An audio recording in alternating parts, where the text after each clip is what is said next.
welcome to this Woman Wednesday edition of Liquid Lunch. This is the Liquid Lunch pregame show. Liquid Lunch pregame live, or as Frankie calls it, the Liquid Lunch appetizer.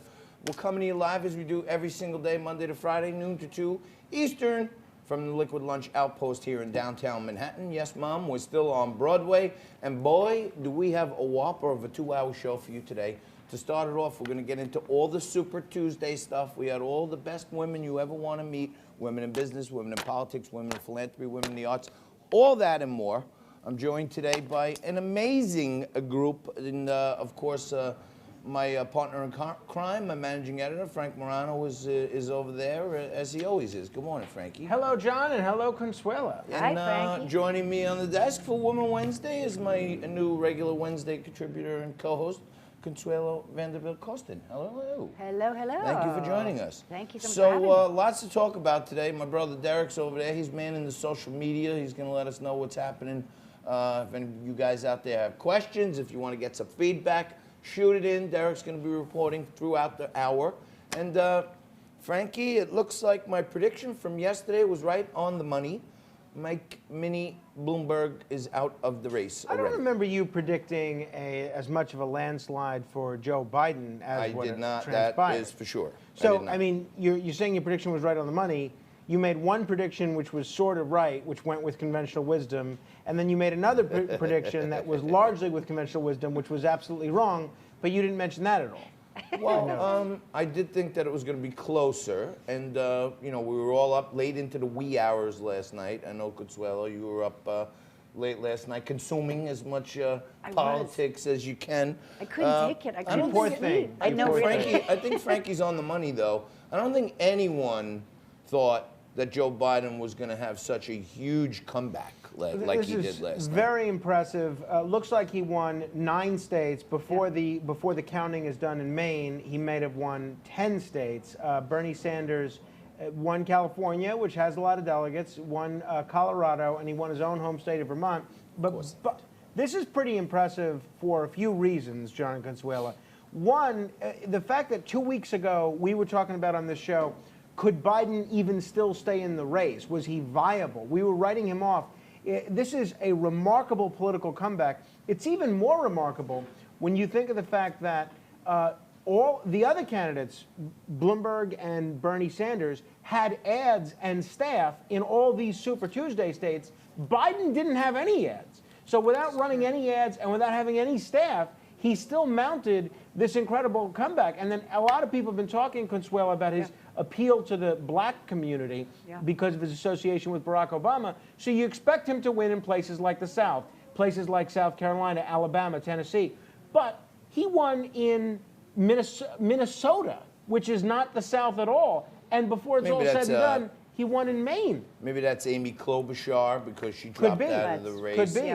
What do you, Consuelo, I want to get your point of view because you're quite moderate. You're not as far to the right. You're not anywhere near the right as I am. But what were your thoughts when you're looking at it? You know, there's all this talk. Mike Bloomberg threw in $500 million. He's already out of the race. Bernie Sanders was supposed to be the leader. I've been saying Joe Biden's limping along. What are your thoughts at this point when you see it, just, you know, as a political observer? Well, I think that Bloomberg's putting in this amount of money, to be honest. I think actually we needed to have him, and I'm actually really impressed about what he did.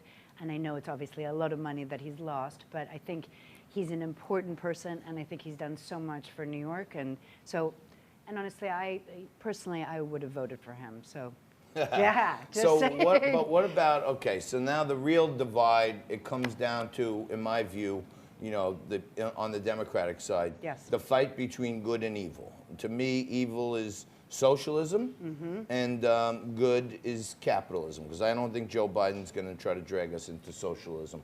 Why are so many people still set on Bernie Sanders when he's saying, I want us to be socialists? Yeah, and the young people, I feel like they really hear that as being innovative, don't you? Yeah, right? I don't know.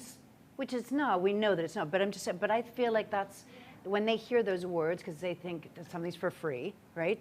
It's like they think millennials everything's for free right? when it comes to Bernie. Exactly. Bernie's saying free college, forgive your student loan debt, free health care, free. most of the kids I know, including my own kids who are almost millennials, Victoria's 21, Ava's 18, they've been spoiled and they like the idea of free things. I mean, they work hard and they're good, solid kids, but this generation, it seems like they're not as inclined to work hard. And when they hear an old guy saying everything's free, it's like Grandpa on Christmas. Oh, wow. No, I mean, that's what he That reminds me of. Yeah, but again, I think where we're sitting right now, which I find really interesting, is I think that if young people can actually see this as a moment in time where it's almost like you look at someone's resume, right? And before it used to be where you actually wanted to be in a job for more than 7 years, right? Yep. Here it's like people want to transition every year and a half to 2 years. So I agree with you about kind of what it means I to don't think like the hard. kids know what they're getting into, Yeah. to be honest with me. It's more like a cult of personality. He's the free guy. Right. You know, and it looks like, you know, Frank, I think the turning point that I see was James Clyburn, the congressman from South Carolina, who basically gave Joe Biden that 11th hour endorsement, and that seems to have set a domino effect. Well, look, James Clyburn is certainly an influential figure in South Carolina politics, but I don't know that you can attribute Biden winning 11 states to him. I mean, Clyburn is certainly very instrumental in the black community in South Carolina, but I think it's people in Minnesota, in Maine, in Tennessee even, I don't even think they necessarily know who James Clyburn is. Now, to your point about Joe Mentum,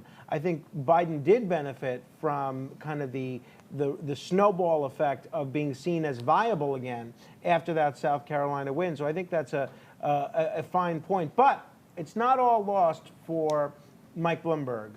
Because, well, you mentioned that you would have voted for him if he was on the ballot. Yeah. But he actually did not do a total zero yesterday. He did win. American Samoa. Yes. And I have it on very good authority that he is actually going to be paying the secession costs of American Samoa so that they can secede from the United States and he can be president there. And these two gentlemen are vying to be his running mate. Have a look.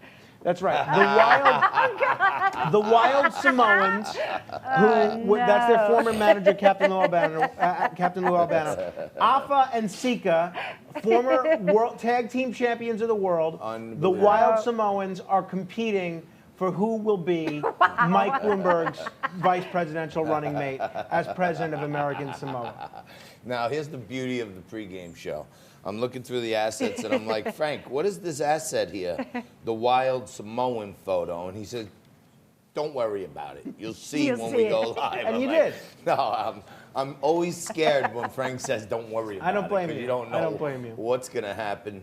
Darryl, are we getting any feedback online? Anyone sending any questions, feedback, or anything like that?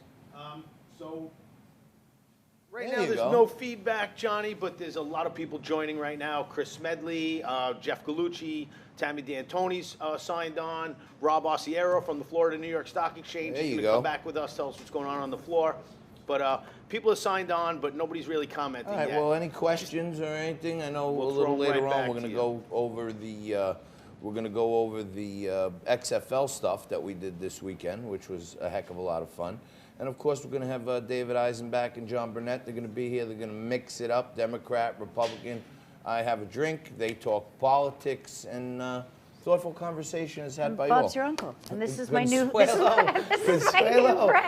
She's second week here, and she's already started stealing my props. I'm so sorry. She's like, It's, I really like that hammer, she said to me. And I'm thinking, well, in another setting, I may have responded differently, but here, you can have my hammer for today. And by the way, that's Frank's hammer. That's right. It's a Because gavel, that's but you're Frank's- welcome to it. thank you. That's very sweet of you. That's Thank you so right. much. There's no one I would rather have handle my gavel than you. It feels like I've got a lot of control, That's right. especially when Hey. talking about politics. That's right. This is very important. John gets out of line. John gets out of line, or I get out of line. All you have to do is gavel us, and we have to be quiet. That's true. That's true. I should let her have the gavel. For That's this Now, right. because do you know one thing we didn't bring up today? I'm dangerous with a gavel. You're a in my little hand. bit dangerous. You can. We didn't talk about Elizabeth Warren. Oh, yeah. I'm Well, curious. so very interesting. First of all, she lost both of her home states yesterday. She is the senator from Massachusetts, but she grew up in Oklahoma. Both of those states voted yesterday, and she didn't even finish in the top 2 in either state. But the only person she managed to hurt yesterday was Bernie Sanders. Her margin in several of these states actually stopped Bernie from winning. And I'm curious what you guys think. Do you think this is some sort of strategic play? Is she hoping to rack up enough delegates so that there's a contested convention and she can maybe win it in July? Or do you think this is personal? She's a little irked at Bernie Sanders for calling her a liar on national TV, and that's why she's not dropping out of the race and endorsing Bernie. That's interesting. What do you think? Yeah, I don't think she has a plan right now. I think, if she, how many delegates does she have at this point? She has, let me check on that one. She has no shot of winning. at this No, point. no, but she can, if there's a contested convention, they could vote for anybody. Yeah, but how many does she have? I'm going to have to check on that one. But how many did Bloomberg wind up with last night? Because He got 7 from American Samoa, and I believe he got another handful elsewhere. but he did reach viability in California, so that's probably going to bring him some in the aftermath. He was like at the one place that I think he actually helped Joe Biden was in California. Because by getting to viability, that was a third person who had to get delegates. Warren has 36 delegates, and Bloomberg has 12. 12 and 36. So I think, I think Elizabeth Warren is, as soon as Bernie started surging, she's like Bernie light. You know what I mean? She had a lot of those policies, but I find it really odd that the party that was jumping up and down, screaming and yelling about how diverse they were just in 2018 midterm elections, we elected the most freshman women, we elected the most women of color, and it's the most diverse group ever. And at the end of all days, it looks like even the last woman in the race is going to bow out at some point. Maybe she's vying for a cabinet position or something like, I'll give you my 36 delegates if you give me a cabinet position, which might be Yeah, a play. You know what I yeah. mean? Even if she drops out, she still controls the delegates. Well, she has the ability to release those delegates so they can vote their conscience. But the other interesting story we're watching is the coronavirus. Governor Cuomo announced today that there's now been a total of 6 cases of the coronavirus diagnosed here in New York State. A lot of people concerned. In other countries like Italy, they're now talking about keeping kids home, both elementary school, high school, and university students until April, until they can get this coronavirus under control. My kids are Italian. Do they get to stay home from? If they're going to school in Italy, then absolutely. Oh, you have to be in Italy. You don't just have to be Italian. Wait, All right. can I just say one thing about Worth a this? shot. I feel really bad for Corona. I mean, how much have they lost? Over $200 million. I'm just saying. Next is going to be the Guinness virus. Right. I'm sorry. Who comes up with these names? I don't know who came up with it, but I can tell you this. I am not afraid to say it. I am 100% Corona free. And since this whole thing broke out, I've been drinking Corona beer every day. And I've been wiping down everything in my vicinity with this, the Lysol Coronavirus Disinfecting Dual Action Wipe. So a Corona beer and some dual action wipes may go a long way. Keep the doctor. Here, here. Oh. I went to buy some sparkling water across the street, and they have a sign on the door that says, "We sell masks." So there's a run on masks. All these stores are sold out of hand sanitizer. So there's certainly a lot of fear out there. True. And Amazon's been sold out for a while too. Someone put up some social media post yesterday saying that they were selling hand sanitizer on Amazon for $500 or something. Could that be true? Really? I have a tough time believing that. Yeah, I don't know. I didn't see that, but I just don't see the fear in it. There's 90,000 people now are affected around the world, 90 and change. And there's like 3,000 deaths. I mean, to me, it's a negligible amount for all this fear, fright, and hysteria. I don't get it. I have to agree with you. And do you know actually Zoom? Do you know the platform Zoom? Yep. Okay. So Zoom has gone up in its stock price because actually it's the one thing, telecommunications and technology, it's really working. Zoom is the online conferencing thing. It is. So I figure more people are going to use it now because they can't travel. Exactly. That's And interestingly, I don't know if you guys use Skype, but I find actually Zoom is, listen, Skype can be great, but I think Zoom is actually a more efficient platform for Twitter now church- has their employees working from home in light of this Do they really? coronavirus situation. Yeah, Wow, I we didn't know use Skype. I don't know why, because it stinks. We always rarely have works. some kind of issue Try with Zoom. it or something. But I don't know. Anything else you want to go over here, Frank? I know we got a lot of stuff to cover today. Well, on the corona front, I'll just mention they have now postponed the release of this new James Bond movie over fears of the coronavirus. So people, the 007 fans out there, are going to have to wait a bit longer before seeing Die Another Day. I think that's the name of the most recent one. So the one where Billie Eilish does the theme. And it's the longest James Bond movie ever. People will have to wait a little longer. And She's then, fantastic. Don't you love her voice? oh, I Billie think Eilish? she's terrific. Oh, Right? Yeah. she is wonderful. Yeah. She is wonderful. I mean, I only know one of her songs, but Which one? I don't even know the name of it. Well, the one that everybody knows, Bad Guy. Yes. Yeah. What is it? Bad guy. Bad Guy. How does it go? I can't sing anymore because I don't want Facebook And to block I us. saw you doing your For little UMG dance. reasons? which Yeah, well, looks you're like a singer. Why don't you give us some of the lyrics at Yeah. least? Bring us up. Frankie's rendition was terrible. No, I liked his. But I didn't Thank even. you. I still don't know what song it is from You that. know the song. I would love to be able to sing it too, but I'm on. No, not you don't have to serenade me. But is there like what's the chorus? That's like that the one that everyone knows. What's the? The chorus is "I'm the bad guy." That's the chorus. I'm the bad guy. Yeah, it goes. That should be the theme song It's for our like, show.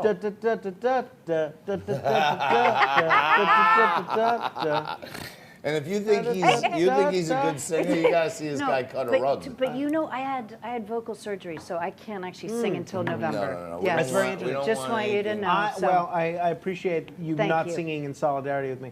I Frank just sang. had eye surgery. That's right. You You had did? throat surgery. Yes, vocal surgery. I should get something done to my nose. Maybe I Well, get you know a what? nose Maybe job. I'll stop that perpetual sniffing you're always doing. But Maybe I have the corona and I don't know it. God No, forbid.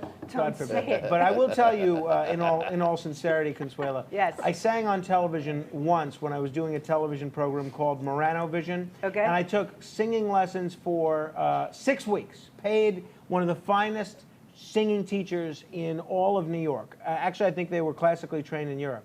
And I sang on television. I thought it went really well. And I get in a taxi to go home that very same day. And the driver says, Frank, I saw you sing on television today.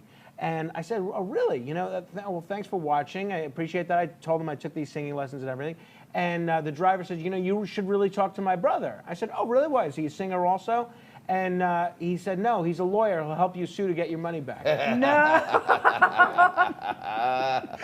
Well, that makes. I That can makes, help that you makes though. I could sense. actually give you singing lessons. This is why It's I just- don't. I don't think you're not pursuing being a singer anymore. Not at the are you? moment, I right. mean, he's a world-renowned radio host. This No, guy. no, You know what I mean? And not his world-renowned. melodic tones, if you're not aware of it, are heard every single day from 6 to 10 a.m. right here in New York on AM 970 The Answer, where Frank is the producer and part of the team with Joe Piscopo on the morning show, AM Talk Radio. And more importantly, you can hear him every Sunday morning in a solo act with Morano in the Morning, also Oh. heard on AM 970 from 3 a.m. to 7 a.m. Well, this or- week we're 4 to 8:30 because of daylight saving time, which I'm very opposed to. They're setting the clocks. Because the We're clock's going ahead, forward yeah. this week? Yeah. Oh, so I lose an I'm hour so of sleep. psyched. Oh, I man. hate this. There, we're going to take a quick break here. Anything out there anybody wants to talk about? Johnny, currently 26 people are on a watch party on my page right now. Debbie Russo's there, Charlie Savallo. All right. Don't forget D. Will DeCapua. Hold down your button D. there. DeCapua. Dean is on also. Charlie Cavallo is saying he's opening a restaurant, Ellen Beach Forty Gardens in Dublin. Oh. Coming soon. He's saying the coronavirus is not affecting the pizza business in Brooklyn. Good. He's also saying that Biden is going to crash and burn when he gets on stage against Donald Trump in the debate. So, All right. those are the only comments right now. Debbie Russo is watching some health stocks today, healthcare stocks. There you go, Deb. One of the best female. Thing doesn't work so fantastically. Just look at the light. So, Debbie's watching healthcare stocks today, so we're going to keep you up to date. Paulie Panettiere just joined. Anybody out there have anything you want to talk to us about on Deb? social media?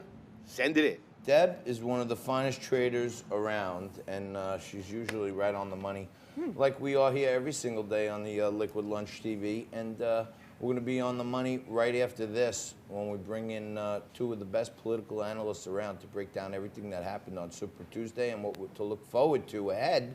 David Eisenbach is here. Johnny Burnett is here, and they're going to be here right after this. We're going to take a quick break right here, take a look at a word from our sponsors, and we mix it up for you right after this.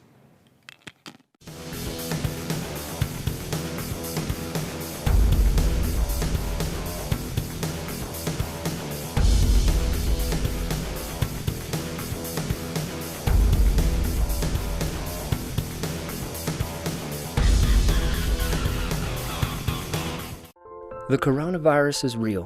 Whether it becomes a full-blown epidemic remains to be seen. I've enjoyed telemedicine from the comfort of my own home for years. Now, with MyVeritas, I feel safe and secure. If my grandchildren or I show any symptoms, I can speak with a doctor 24 hours a day, 7 days a week for just $19.99 a month. Get your peace of mind today. Call or visit myveritas.org for more details.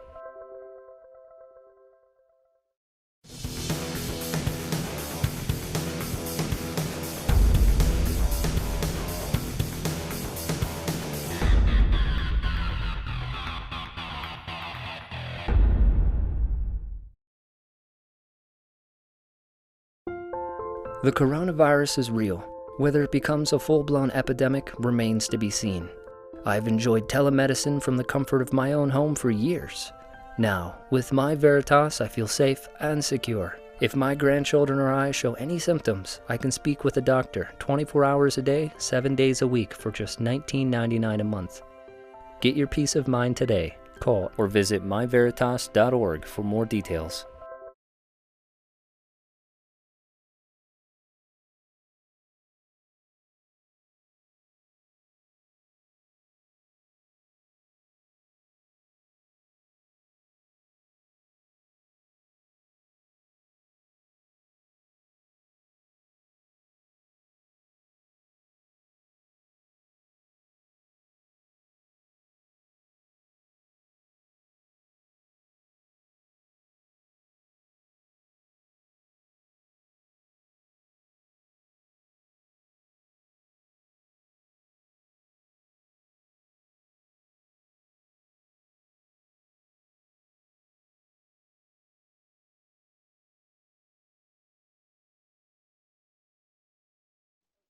I'm John Tobacco, a 30-year Wall Street veteran, and throughout my career, I have seen massive wealth created, and most financially successful people I know build wealth by owning assets.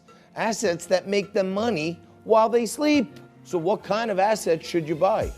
The most valuable companies in the world all have a majority of their revenue from big data tech assets. What if you could own data tech assets with a low upfront cost? One of the best examples I've seen of this in my career for asset-based passive income is Apex. To start, all it takes is $15,000 and you can own a tangible asset built to process and mine data at exceptionally high rates. You can participate in this new economy and purchase an Apex system. Then you lease it back to SafeTech for 60 months at a rate of $500 per month paid to you.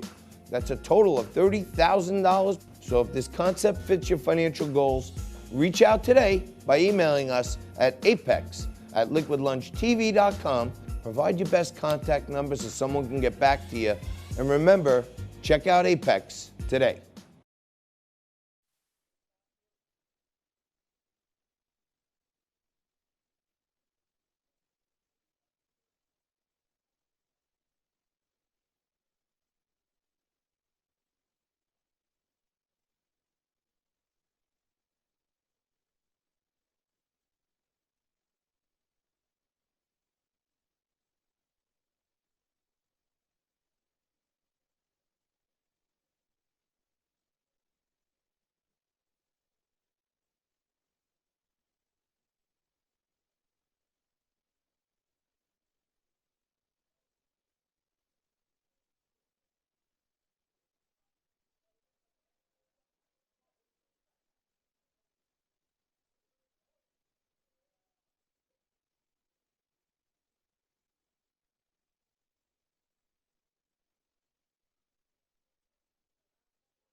Street veteran, and throughout my career, I have seen massive wealth created, and most financially successful people I know build wealth by owning assets.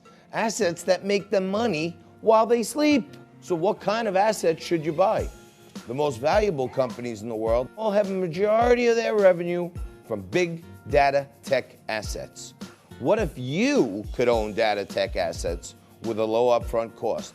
One of the best examples I've seen of this in my career for asset-based passive income is Apex. To start, all it takes is $15,000 and you can own a tangible asset built to process and mine data at exceptionally high rates. You can participate in this new economy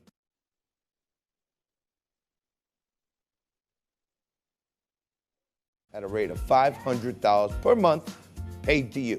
That's a total of $30,000. So if this concept fits your financial goals, reach out today by emailing us at apex@liquidlunchtv.com. Provide your best contact number so someone can get back to you. And remember, check out Apex today.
Hey, welcome back. It's the Liquid Lunch pregame show. It's online and it is live and liver than ever.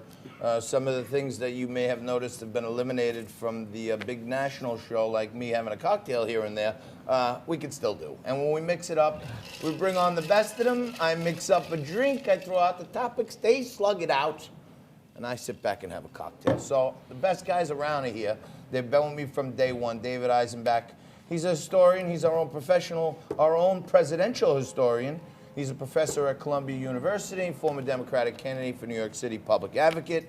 Johnny Burnett is managing director at One Empire Group. He's a columnist for Newsmax, and he was the Republican candidate for New York City comptroller. Guys, thanks so much for mixing it up. Now, I haven't done this in a few weeks over there, but I'm going to have a drink, and you guys are going to duke it out. But I see David's got his mystery cup over there. We never know what's in that cup. But I guarantee you it's not this. A little Question tequila, which I like to have a slug of every so often.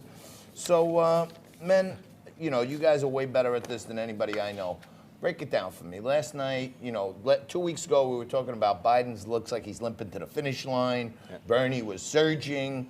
All of a sudden, South Carolina, bang, James Clyburn comes out like Christ and rises Joe Biden from the dead. Well, right? And now all of a sudden Biden's in the lead. Look, I wouldn't go that far. It's really playing out exactly what we were saying this summer. True. Which was if Biden kept the black vote and the white working class women, he was going to win this thing. And what it's a reminder of is we in the media and the commentary class, we like to focus on the gaffes and the debates and the in and out, Iowa, New Hampshire. The average voter doesn't give a damn about Iowa or New Hampshire or the debates or the gaffes. Or South Carolina. They like a certain person, they like a certain candidate, and they stick with them. And the average voter is not your inside the Beltway commentator. Right. I think the black community nationally had really big fears when it came to Bloomberg. So I think some of their decisions were actually solidified way before South Carolina. I think Clyburn's endorsement of Biden helped them in South Carolina. And of course, it's always good to hear that a person that you're thinking about casting a vote for finally won a primary, but it was short-lived. Yeah, he did come out of that with a great speech, great music background, things of that nature. The optics were great, but there was still an underlying fear of Bloomberg, and it really showed in Super Tuesday. Well, speaking of short, Biden was never afraid of Bloomberg.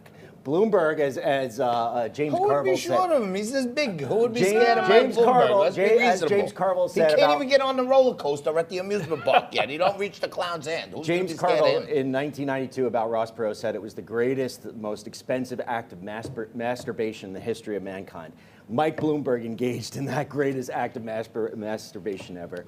$500 million down the drain for a candidacy that nobody wanted except Mike Bloomberg. It was a complete waste of time. I think he's like Nick Papagiorgio from Vegas Vacation because he lost $350 million one night in Vegas when he got blown off the stage by Elizabeth Warren.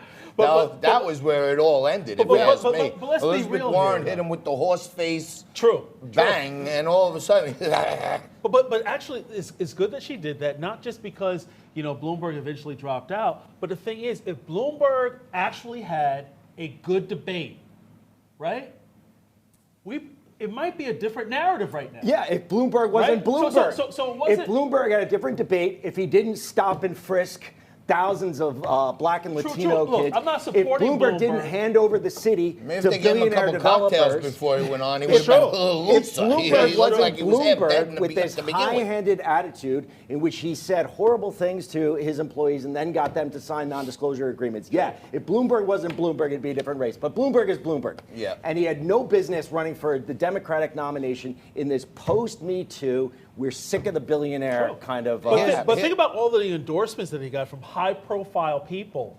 Now he suspends his campaign. Oh my God. That's a huge embarrassment. It's an It's an embarrassment, embarrassment but for the think people about- who endorsed him. No, it's not. Really, they're the smartest guys in the room. He paid them off. He paid them somehow to get their endorsements. That's the problem with the He Democratic gave Party. everybody stupid money to say, "Oh, please support me." They all got paid, and he dropped out. They don't have to support him anymore. This is like getting a retainer for like a 4-month gig, and then the company says, True. "We don't need you anymore, but keep the money." But you know who's You know what I pissed? mean? Pete Buttigieg and Amy Klobuchar, right? Because they might have stayed in had they known Right. that Bloomberg was going to drop out. Sliced them and diced them. But you guys, you get this stuff as good as anyone. One of the things I want to talk about was Bloomberg actually helped Biden in Yes. California because by spending so much money in Cali, he got himself to viability. And instead of Bernie and Biden having to split those delegates in half, they got to split them in thirds, right? Right, So right. Bloomberg actually caused Bernie to get less delegates in California, whether he was going to rack up a big margin of victory there. And now Bloomberg gets behind Bernie, so he pledges him those delegates, behind Biden, so he pledges those delegates. The one place he helped Biden, I think, is there, in Cali. I've heard two different scenarios. I heard that Bloomberg actually helped Biden. I hear other scenarios where he actually helped Bernie by digging into the moderate Democratic vote, actually helped Bernie. So it ebbed and flowed, but the thing is, he's out the door. He suspended his campaign, but you know what, John? It's not over yet. Why? Because I would bet everything that Bloomberg will start a C4, an independent expenditure, and run that campaign against socialism, against Bernie Sanders, hence helping Biden. All right, we're going to take a quick break. We're going to come cover one more topic, and you stay right there. 30 seconds. We'll be back with John Burnett and David Eisenbach right here to mix it up. I'm John Tobacco, a 30-year Wall Street veteran, and throughout my career, I have seen massive wealth created, and most financially successful people I know build wealth by owning assets. Assets that make them money while they sleep. So what kind of assets should you buy? The most valuable companies in the world all have a majority of their revenue from big data tech assets. What if you could own data tech assets with a low upfront cost? One of the best examples I've seen of this in my career for asset-based passive income is Apex. To start, all it takes is $15,000 and you can own a tangible asset built to process and mine data at exceptionally high rates. You can participate in this new economy and purchase an Apex system. Then you lease it back to SafeTech for 60 months at a rate of $500 per month paid to you. That's a total of $30,000. So if this concept fits your financial goals, reach out today by emailing us at apex@liquidlunchtv.com. Provide your best contact numbers so someone can get back to you. And remember, check out Apex today.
Alrighty, welcome back. When we mix it up on Liquid Lunch, it's like no other show on television. You don't see these other networks have the balls to put on a Democrat and a Republican and have real, thoughtful conversation. But we do it every single day.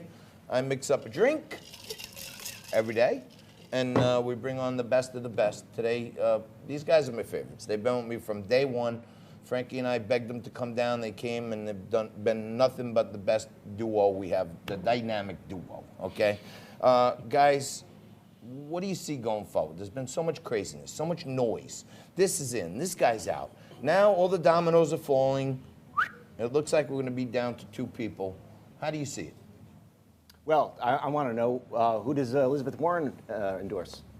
You would think that ideologically she's more in line with Bernie Sanders, but in terms of her opportunism, she might be better off going with Biden and getting a VP slot and kind of marrying these two ends of the Democratic Party together. But I think if she moves too quickly to endorse Biden, she actually will reduce her value. I think holding out a little bit, having both court her, having a lot of news stories will actually pump up her value. But she can't wait too long. Can't say too long. Too long.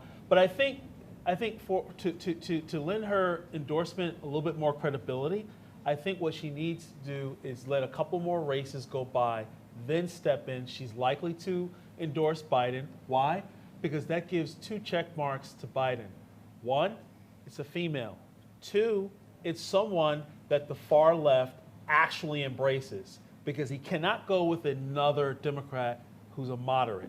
So from that perspective, that will work out well. But let's see what happens. She is like Bernie Light. So, you know, Bernie Biden Light. could get some appeal from those Bernie folks by having Elizabeth Warren in there. To me, I think she showed she couldn't even win her own state.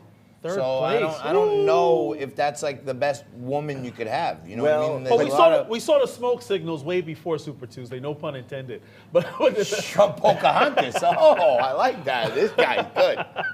Damn. Maybe instead of a box, if they let Bloomberg stand on a pile of his cash, he would have been more imposing in the debates. But you know, but Bernie Sanders is a communist.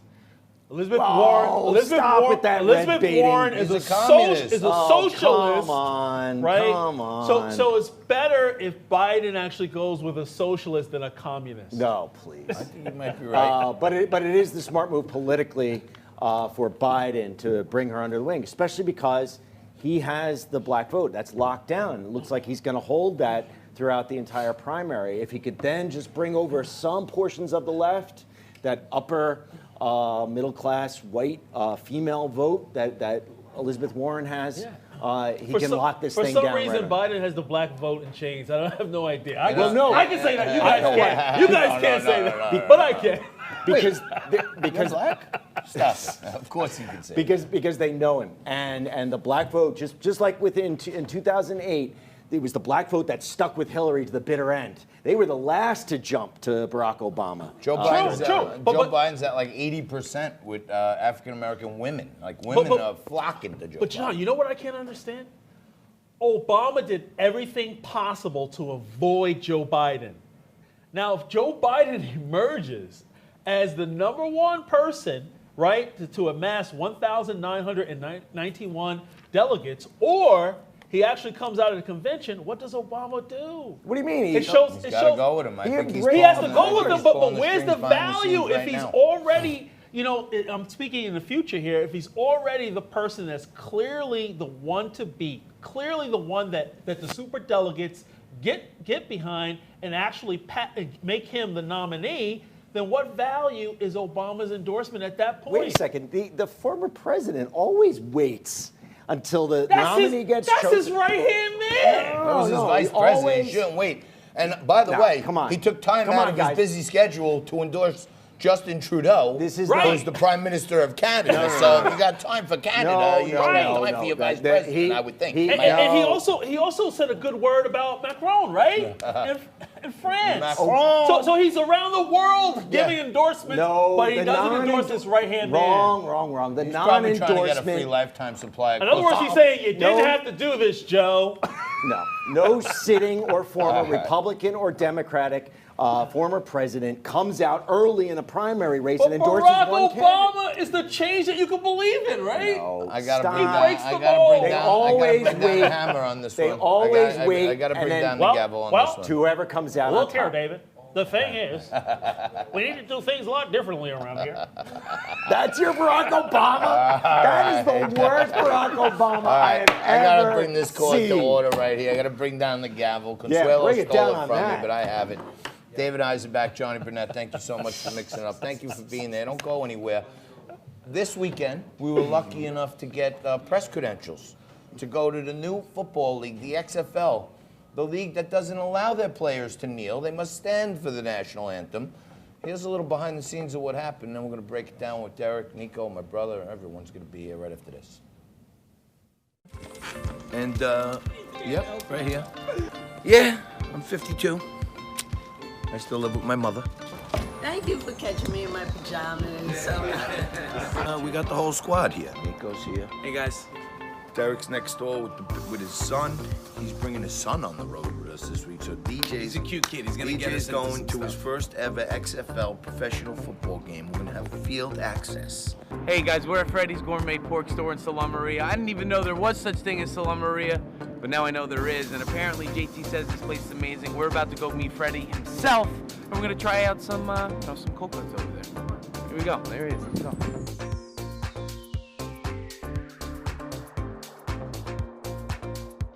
Do it over the shoulder, Ricardo. He's doing it over the shoulder. He's doing it over the shoulder. How you doing? All good. God bless. We got stuffed peppers, chow. We got homemade eggplant. We're gonna be on TV. We got grilled vegetable. We got honey chicken. We got Charlie in the house. We got lasagna. We got rice balls. We got stuffed mushrooms. We got buffalo wings.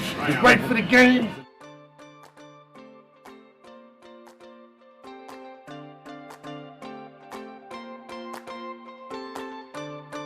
Most famous running back, or most well-known running back that came out of the first iteration of the XFL was he.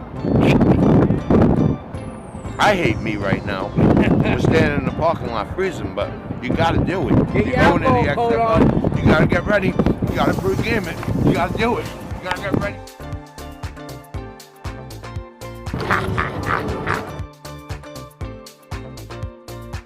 What's up, Mike? What are you doing? Not so much. We're out here having a good time, tailgating for the Guardians, getting ready to go watch some So football. is this your tailgate? It's a combination. It's a big cluster from a Facebook group. Everybody's sort of coming together. Everyone's bringing what they got. Hey, you come here, and then we met here, and What do you here we got go. here? This is some plumbing. Listen, we want to build a community. The XFL is small, but we want to make it big. We want to build something big for everybody to enjoy. Everyone have a good time. So we threw this free tailgate. Anybody's welcome. Everybody came. We just want to enjoy the team. The big thing about the national anthem is why I don't watch the NFL. You know, they make millions and millions of dollars off of American fans. They don't want to stand for the national anthem. They stand here. They have to. If you don't, you're not going to play.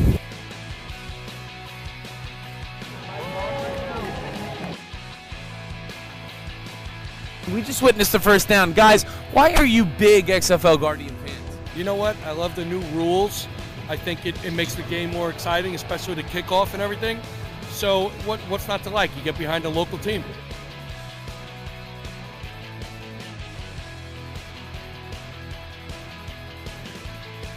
Who's the player we need to watch out for today? Who's going to make a big difference? I think it's got to be either the running back Victor or Joe Horn. We're undefeated at home. And as the only undefeated at home, I feel bad for the Jets, the Giants fans who have lost this year. Because we are the greatest team to ever play at MetLife Stadium. Hey Coach, John Tobacco from Newsmax TV. I know you had some shuffling around on the O-line, but the running game was really productive today. What was the catalyst there? Again, I think it started pretty strongly last week, especially in the second half. So it's what I kind of expected, and we've made it a commitment to that. You know, tried to push us in that direction because I think that plays to our strength. Because as I think I mentioned earlier, right now our defense is playing pretty good football. Hey, welcome back. We're just wrapping up the pregame show, getting ready for the big show, the big national show. Just a few minutes, we'll be on Newsmax TV. But that was our little weekend excursion. I talked to you on Saturday when we were getting ready to leave, and we hit the road this weekend, and we had a ball for ourselves. We ate great food. Derek had his son at the game, first time on the sidelines at a game, and Nico and Derek were interviewing all folks around. It was a really fun experience. So how many of you went? Me, Derek, Nico, Chelsea, Brian. We had like 5 of us. So fun. We had a great And little time. DJ. And my Derek's son, little DJ. But the thing I like about that, guys, Derek and Nico are right over there. And the thing I like about the XFL is, number one, everyone has to stand for the national anthem, which I don't think that's really a lot to ask of people. No. And if these players get like an arrest or something, they get kicked out of the league. So there's like a morals clause. They're trying to make it family football. Yeah. And not only that, John, we got to see the live rule changes that Vince McMahon put in play. And we got to see them right at MetLife. We got to be on the field, thanks to Chelsea for getting us those media bibs. But we got to see, the new changes with the extra points. We got to see, what they're doing now on the kickoffs. It's really cool. And even though the attendance of the XFL is not the same as it is in the NFL, we get to see the fans interact in such a way that is different. They let us film them, and they have a different demeanor. Derek had the best perspective because we tailgated. You guys interviewed a whole bunch of tailgaters. Then we went in and we were on the field, and then Derek actually went in the stands with his son. So you got the full experience there. What do you think for our first XFL game this time around? John, it was awesome.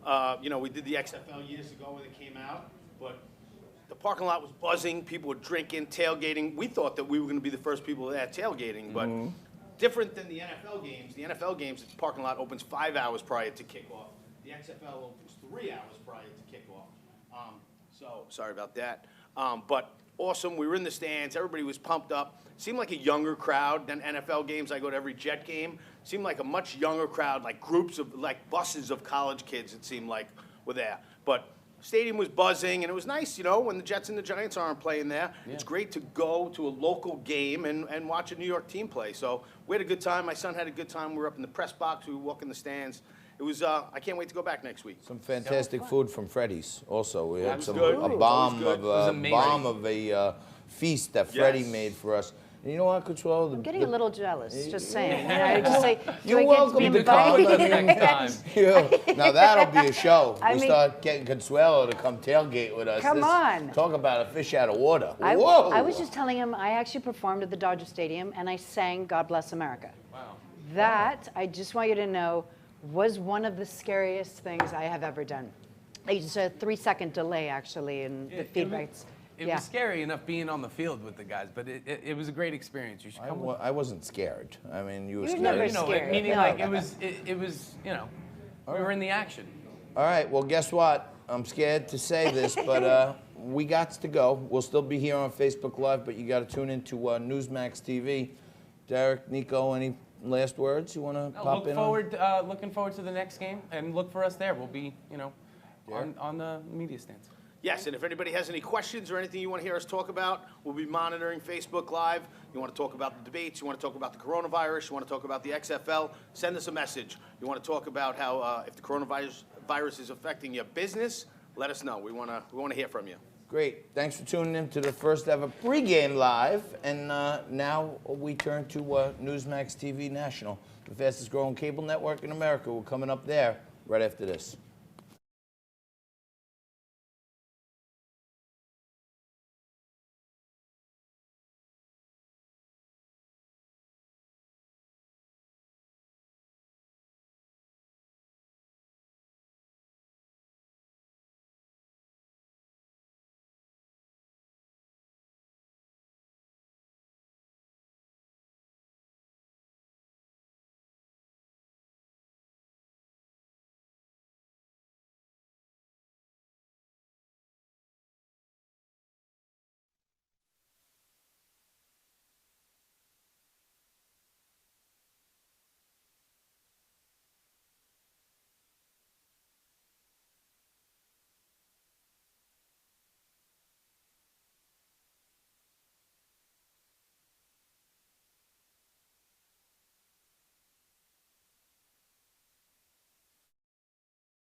Welcome to this wicked Wednesday edition of Liquid Lunch on Newsmax TV. Special post-Super Tuesday coverage coming at you, and everything you want to or need to know about what happened last night is going to be talked about on today's edition of Liquid Lunch.